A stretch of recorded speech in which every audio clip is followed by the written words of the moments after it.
Hello, and welcome to Among the Lilies. This is a show for ladies and are ready to be real. I'm your host, Cameron Frad, and in today's episode, I am going to talk to you about getting the filth out of the libraries. Okay, so I think sometimes we need women to step forward and see a problem.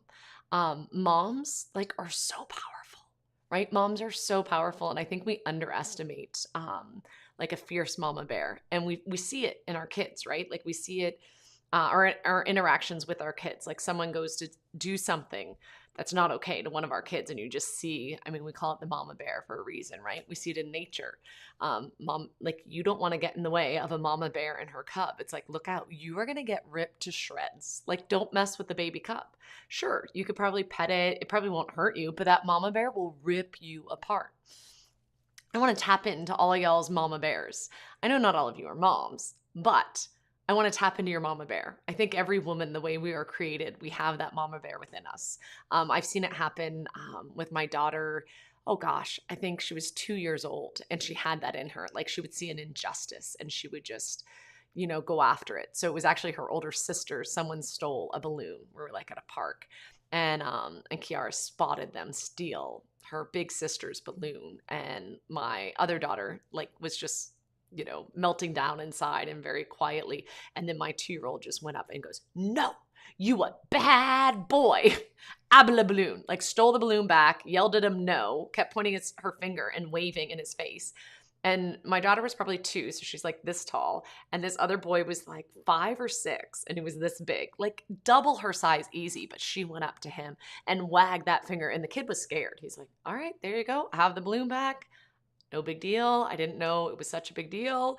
But yeah, like don't mess with the mama bear. So that mama bear instinct was tapped into this girl, my daughter Kiara, when she was like 2 years old. And she just, yeah, she's always stood up for little people, right? And it's like, no, you've got to help out this person, especially people that are defenseless. I want to talk about our libraries and what's going on in our libraries right now.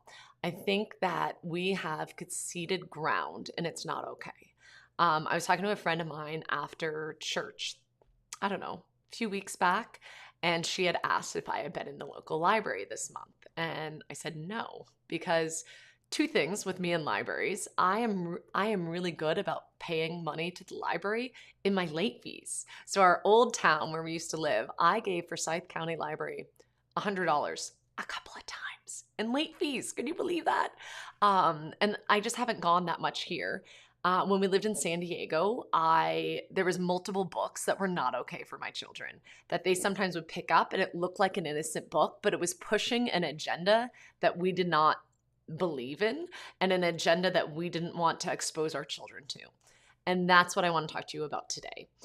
I think that this month, the month of June, is Pride Month, and now everybody's got on board. I feel like I remember when it was just Starbucks and it was like, oh, you get the rainbow sprinkles this month or the rainbow straw or this special. I remember my mom even was like, look at this great cup I got from Starbucks. And I was like, Mom, that's a Pride Month cup, right? And she's like, no, I just thought it was really colorful. And I was like, yeah, that's a Pride Month. She's like, oh, well, I like the cup. I'm like, all right, that's fine. And I think that's fine. If you like the cup, buy the cup. I'm not okay. Like, I feel like, okay, Starbucks, certain stores, it's like, but I'm not okay with this indoctrination being shoved down the throats of little kids. This is not okay. I don't care where you stand with Pride Month. If you're like out at Pride marches and you think it's the greatest thing ever, I'd talk about that in another episode with you. That's not what this one's about. This episode is about protecting children, the weak, vulnerable, young minds of our children. Okay. When you walk into a library, I remember when you used to be able to go to the children's section and the kids could get anything from there. Like the worst book was like something that was just too old for them. It's like, oh, well, this book's actually for a 12-year-old, not a 5-year-old. You explain that to your kid, you don't get it. No big deal. Now I feel like I have to, and when we lived in California, this was true too. I had young children, but I had to read all the books because I brought home a book one day that I thought was just about a cat and the cat family. My husband read it and it's like, Cameron, do you know what this is? Like, this is filth. This is absolute filth. This is pushing a leftist ideology on our children. And I was like, I thought it was a book about a cat.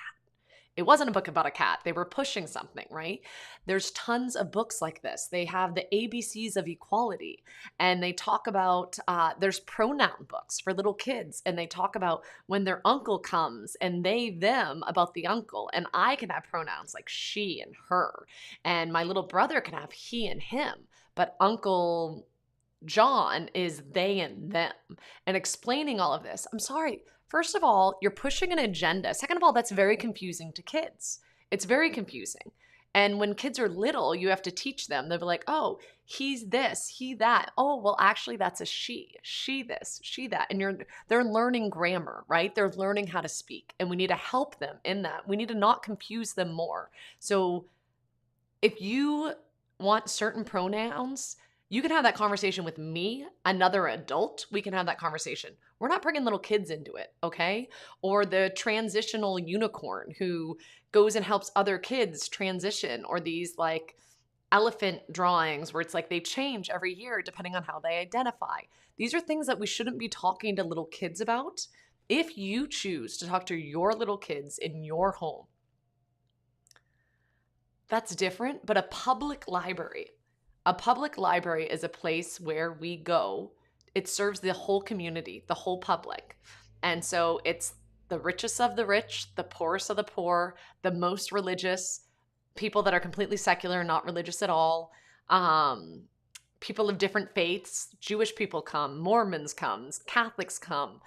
But we don't go there. It's not, I think it would be equally not okay to have certain things that affect all of us. So it's like, okay, towards Thanksgiving, we talk about, and I don't even know that you could do this anymore, but towards Thanksgiving, we should be talking about the first Thanksgiving ever, right? And the founding and the Native Americans and Pilgrims and the Mayflower. And that's fine to talk about all of that. I'm totally fine with that. Black history, I'm okay with that. Unless you're pushing an agenda with it, that is not okay. Same with, I don't know. I honestly don't like the political thing either. So even though we're getting close to, like, we're not right now, but if we were getting close to a presidential election, you can have books on that, but I don't want that to be the main theme and like everywhere, like all about Democrats. I don't think it's okay to just have a bunch of Democratic books and like, this is what we believe as Democrats, or a bunch of Republicans and have like, this is National Republican Month. I don't want you pushing Republican stuff on my kids. Let my kids be kids. Like, let them play make-believe. Let them get a book that's about reading, teaching them how to read and having words that are easy to sound out and pronounce. That's what should be in the children's section, okay? Wonderful encyclopedias, wonderful bug books, all about different bugs and caterpillars and worms and bees. My son's really big into bees. Let there just have a bee month. Focus on bumblebees and let it all be about bumblebees. Bumblebees aren't offensive to people. And if they are, they shouldn't be, right? But let's do things like this. Pride Month shouldn't be a thing in the local library. I'm sorry, it just shouldn't. And it definitely should not be full-on display, front and center, where it's confusing kids.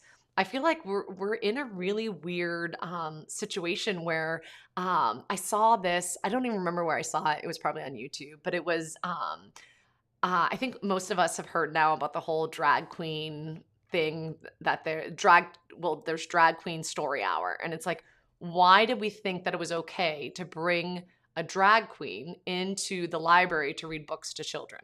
There's also like a pet thing where they bring in like a service dog and read to kids. I'm totally fine with that.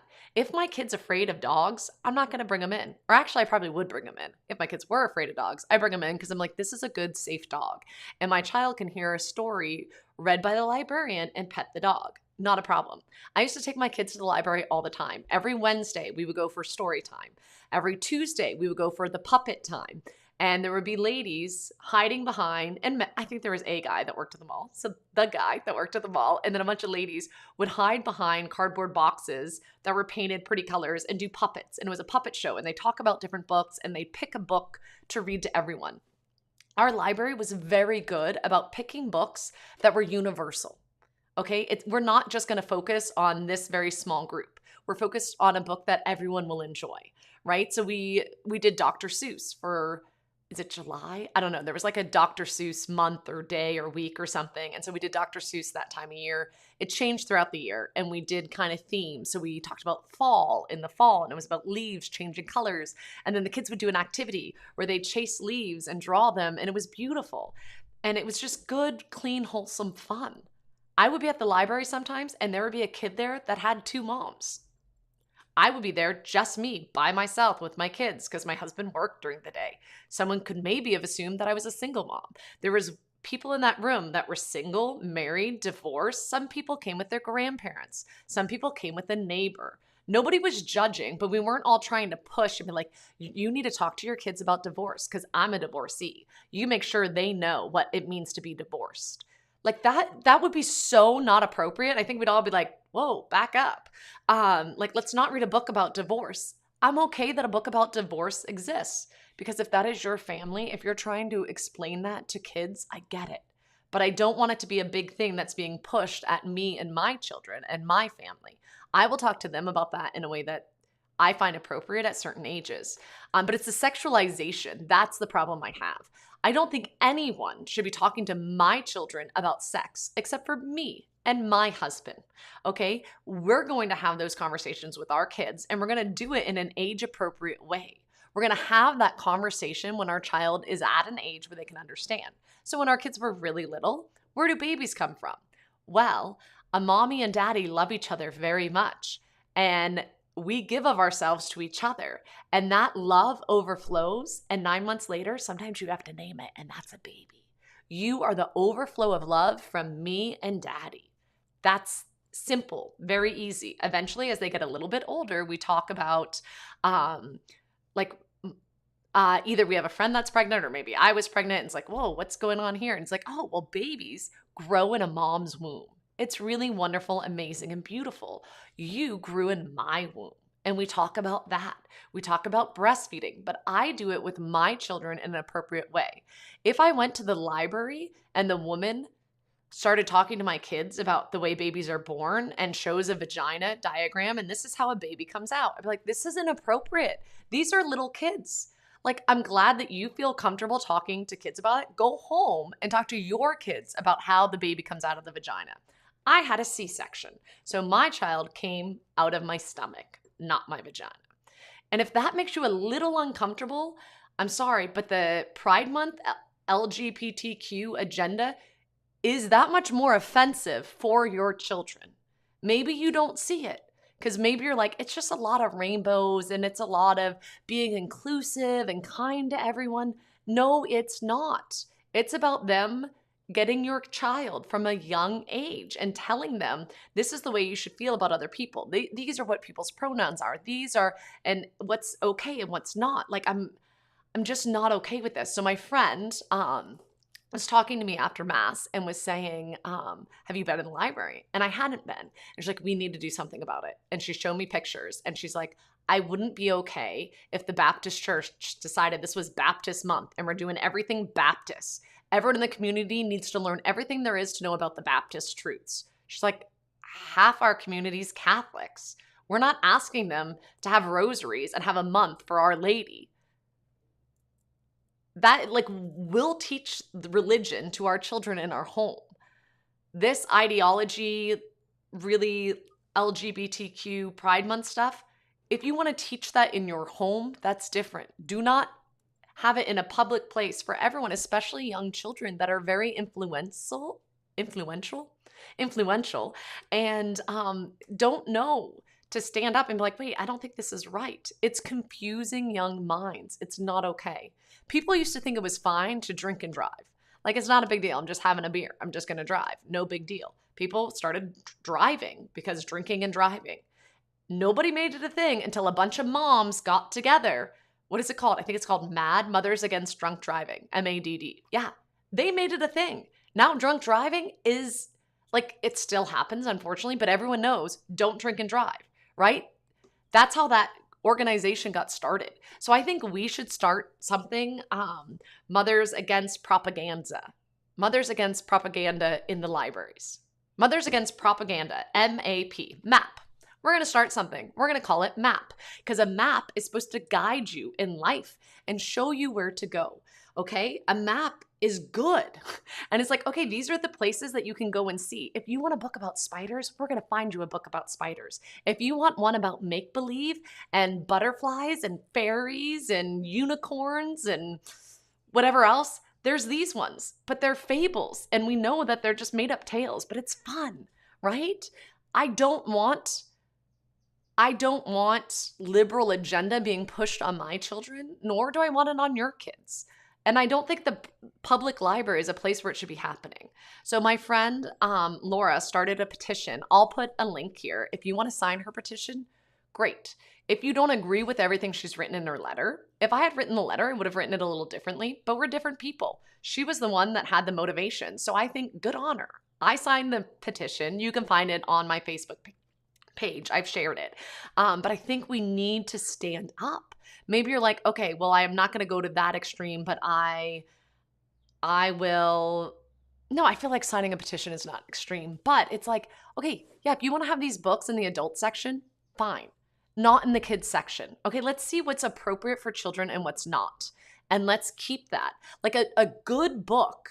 A book should be something that is true, good, and beautiful. Those are the books I buy for my children. I buy my kids books that I think are true, good, and beautiful. And I want them to read it, and I want them to be transported to another place in the world and see and experience another country, or see and experience the inside of a bird house, or I don't know, a jungle, or Mount Everest, like whatever it is. Like there's so many amazing, beautiful things. We don't need bad books that are crammed down our kids' throats.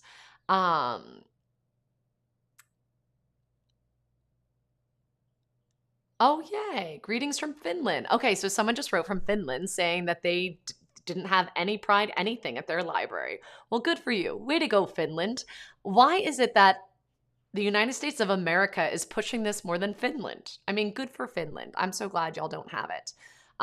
You're absolutely right, Cameron. Thank you for standing up to protect the innocence of children. There's no great work needed these days. Lord have mercy. Yeah. Okay. So this is what I was going to say. So there was the whole drag queen thing, right? And so a lot of people protested that. And they're like, listen, I don't think you should be in the school or in the library reading books to kids. Like that's just not really appropriate. Drag queens, I grew up when I was like junior high-ish age. We lived near New Orleans, and we would go downtown New Orleans and we'd go out to eat at a restaurant, and I would notice guys that were dressed up as drag queens. And I'm like, Mom, is that a guy or a girl? And my parents would kind of giggle, and it's like, no, it's a guy dressed up as a girl. They're called drag queens. It's just kind of something fun they like to do. And I was like, huh, okay. End of conversation. We moved on. But it wasn't something that my parents were like, Cameron, I want you to come watch something. Look, come see. This man is going to do a provocative dance, and I want you to watch him. Or this famous singer is going to strap on a fake piece of genitalia, and I want you to watch them and the way they behave. I'm sorry, that's so overly sexual. It's not okay for adults to see, let alone little children. So I saw this thing where it was a drag queen that came out. So this gentleman dressed as woman in full drag gear saying, "What's wrong with you people? Drag queen things in the evening?" There's a lot that goes on here. It's like nightclubs. It's lots of sexual things. Kids do not belong here. This is not for children. It is not appropriate. You should not be bringing your child into an environment where we're doing a drag queen runway. If you want to come and laugh and it's entertaining for you, or perhaps it gets you aroused, whatever your reason for adult education, that's one thing. This is an actual drag queen saying this, right? But he's like, don't bring kids involved. Kids don't belong here. This is not a safe environment for children.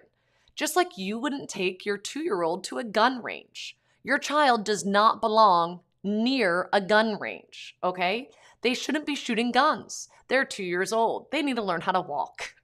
They shouldn't be near sexual things. It is not appropriate at all to take your 2-year-old into a brothel. It's not okay to take, even if I wanted to, I don't, I never would, but even if I wanted to, my 14-year-old, who's my height, he weighs more than me, I couldn't take him into a gentleman's club. Why? Because it's illegal and not appropriate. No one should be bringing an underage minor into there. yet we're okay bringing all this stuff into our public libraries. So I don't know. I feel like we really need to think about this. And even if you are pro all these things, is it really the innocent little children that they should be targeted? It doesn't seem quite right to me. It seems pretty messed up. So I'm glad that my friend brought it to my attention, because my thing is I just avoid places. I know other people that go during this time. She was telling me, one of her friends, like, I rent all the books. Don't do that. That's not helpful, and then they hold on to it so no one else will see it. But it shows that that stuff's getting rented. So you're telling the library, I'm so happy with these things, we want to rent it. I know someone else. Well, one thing that we've done in the past, we told our kids, like, pornography is something that shows someone that is dressed with little to no clothes on. I think at the time our son was probably 7 or 8. And so he knew the definition of pornography in his mind was someone who's scantily dressed. There's the things that their bathing suit should cover, they're showing skin there instead. And so my husband was in line at Barnes & Noble, and my 7-year-old or maybe 8-year-old spotted a Sports Illustrated and was like, Dad, is that pornography? And he's like, what's that, Liam? What'd you say? And he asked again, and my husband said, yes. Yes, we said that pornography is something that shows someone with little to no clothes on, and if a bathing suit should cover that area of your body because it's special and sacred, then clothing should be covered as well. So yes, and you know what we need to do? We need to clothe the naked. It's a corporal work of mercy. So they took the magazine, they flipped it around, and they did it with a couple other magazines. And there was a guy in line that looked at them and said, got down, looked at my son in his eyes and says, you have a really smart dad. You should listen to him. And just kind of like gave Matt like a head nod, like, good job. That was smart. This was a while ago. It was like 7 years ago. But I feel like, and I know people that go into libraries and they find those books and they hide them in the adult section. They get those kids' books out of the kids' section. Anything that's really pushing an agenda that's very in your face against or in favor of LGBTQ, anything about transitioning or any of that, they get the books, they go to another section, and they kind of hide it in the adult section. I think that's actually a really good option. I know someone else that told me that they go to the bathroom and kind of dispose of the book. I don't know. So I'm not telling you what to do, but I just want to bring it to your attention. I feel like that's my thing. I don't have solutions. I just am bringing up problems. I'm tired of pretending and I want to be real. And I'm like, this is something that my friend brought up and I haven't been able to stop thinking of it since. And I think it is right. We do need to protect our kids. And okay, I'm getting a bunch more comments. I'm not used to this whole like talking to you guys and reading comments. You're absolutely right, Cameron. Thank you for standing up to protect the innocence of children. There's no greater work needed these days. Lord have mercy. As an Italian, 20 years old, I am so puzzled to witness what's going on, both my country and America. How I wish America got its act together, right? You're not the only one. I wish so too. I'm sorry about that. This girl works in a bookstore and we have displays at work. It's scary to see how many parents pick up these books without being aware of their content. Some of them are so shocked when they tell them. Yeah, that's another thing. Because I think when you're walking through the library with little kids and they see a cover that catches their eye, Mom, can I get that? Sure. You grab it. That's what happened to me. My kids just saw a book and I think it was a cat on it. I forget what it was. But it happened to me a few other times when we lived in San Diego. I'd be like, oh, and I'd always bring it to the librarian. I'm like, this isn't appropriate to be in a kids section. I'm like, well, we have different people with different views. And I'm like, okay, well, I think it should be removed from the kids section. And I used to go hide some of it in the adult section. But yeah, I think this poor girl who's working in the library, like she probably doesn't have a say in what goes on the display case. But you and I as the consumer should have a say. So if we go talk to our manager, if we complain, if each and every one of us complain, we can make a huge difference. That's what happened with the Moms Against Drunk Driving. It was just a bunch of women that were sick of it and they stood up. I avoid the libraries in June and limit how often we go. Yes, so I do that too, but I think we need to do more than just avoid it. We're past that. We need to just not go to the library. I'm not saying go with your kids. I'm saying maybe go on your own, hide some books, or go talk to the manager and be like, I need you to know why I'm not coming here this month. Make your voice heard. Whether you start a petition, speak to a manager, don't just don't just not go. I think it's not enough. They're in Canada and it's in your face. Yes, I'm sorry it is. The library employees have pronouns on name tags, and LGBT books are all over the kids section. And I think that's it. I think this is I don't know if the fight is at the whole library. I don't think it is. I think it's the kids section. That's where I think we aim it. And we're like, this is not okay. This is not appropriate for children.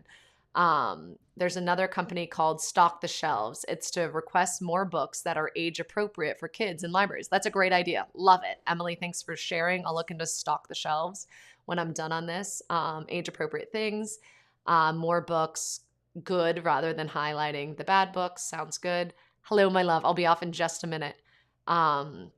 We have our mothers pick up bookstores and their young daughters about preteens typically. Have to pull them aside and let them know it's full of smut or age-appropriate content. Being the only Catholic, there's the youngest. The only thing I can do to help these kids. Yeah, I think that, I think not exposing our kids to it, step one. But step two is what can we do to just get it out? And I think flooding it with good books is also a good idea. Our old house, we used to have a library, like a free library in front of our house. Really cool free library box that a friend made with my husband. And we want to get one made here.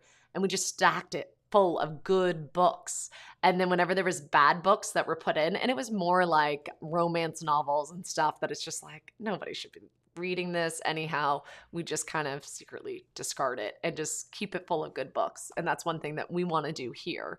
I think my friend's right to start this petition. I hope that it goes well. I hope the libraries do respond. We live in a kind of unique community where there are a lot of family valued minded people. And I know that there's way more of the family-minded people than there are the LGBTQ awareness.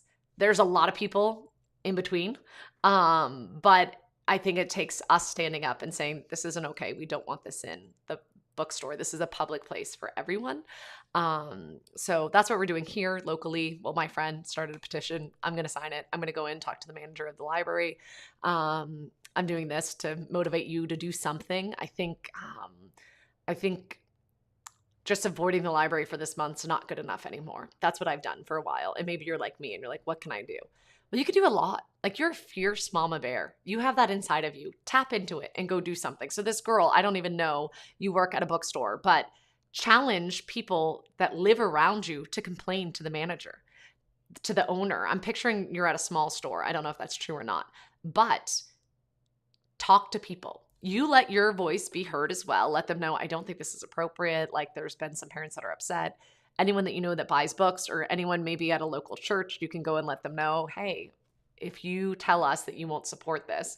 My husband was a kid. I don't know how old he was, but he was a teenager. And there was a local chip, and it was like a gas station store, convenience store type thing.